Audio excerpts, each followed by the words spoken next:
Okay, we got a cat that was born about frozen to death.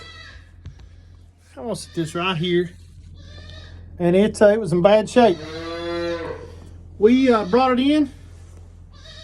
It wouldn't suck. It wasn't sucking its mama either. Wouldn't suck a bottle. I tubed it. We give it some antibiotics and some vitamin B, but it was lifeless. It was almost dead. Tubed it. I'm going to show you how to tube this calf. It's not very suave, but I tell you something. We've been using something called Resorb. I don't know if any of you guys out there had ever used it. It's kind of first time for me, but it's awesome. It has brought this dead calf back to life. This is our fourth feeding, I think. So we mixed a little milk replacer with it. We tubed it some colostrum there at the beginning. And it was scouring. It was sick and it was scouring. We also give it a scab pill. But man, I can't brag on this this Resorb enough.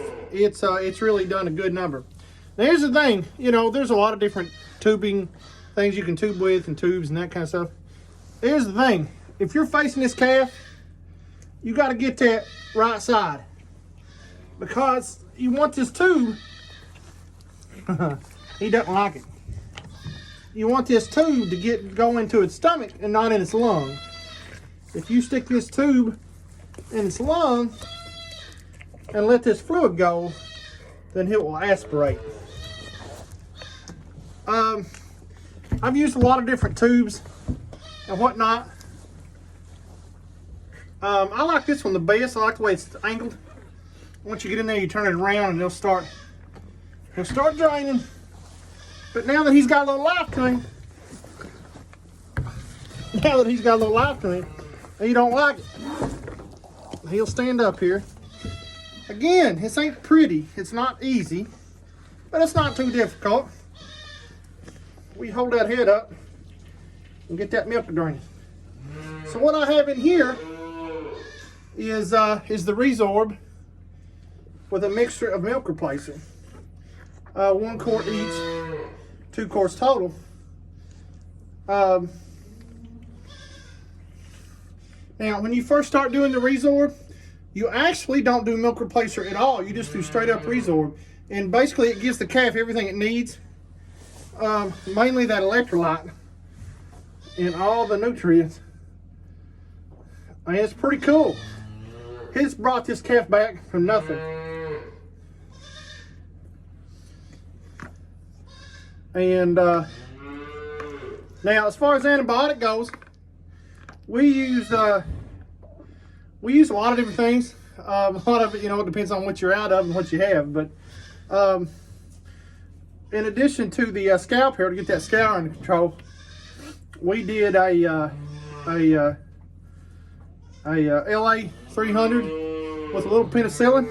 Sometimes we'll do new floor with a little penicillin. Sometimes we'll just do new floor, depends on what its symptoms are.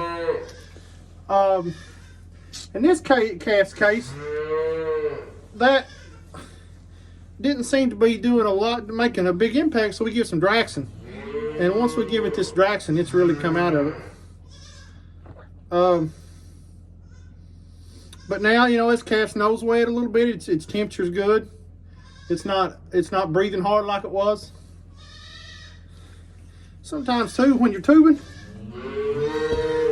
you hit a little obstruction and you got to adjust your tube. This is really easy if you got 2 people. But if you're like me, you're a one-man show a lot of times. And there we go. And you got to do what you got to do.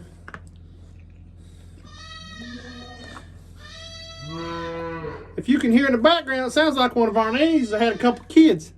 So we'll be going there next after we tube this calf.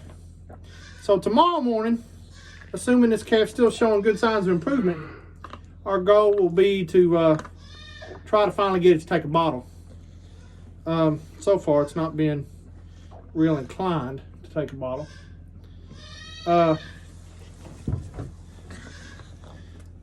looks like we're going to be a few minutes tubing here, and I don't want to have to make you wait through all that.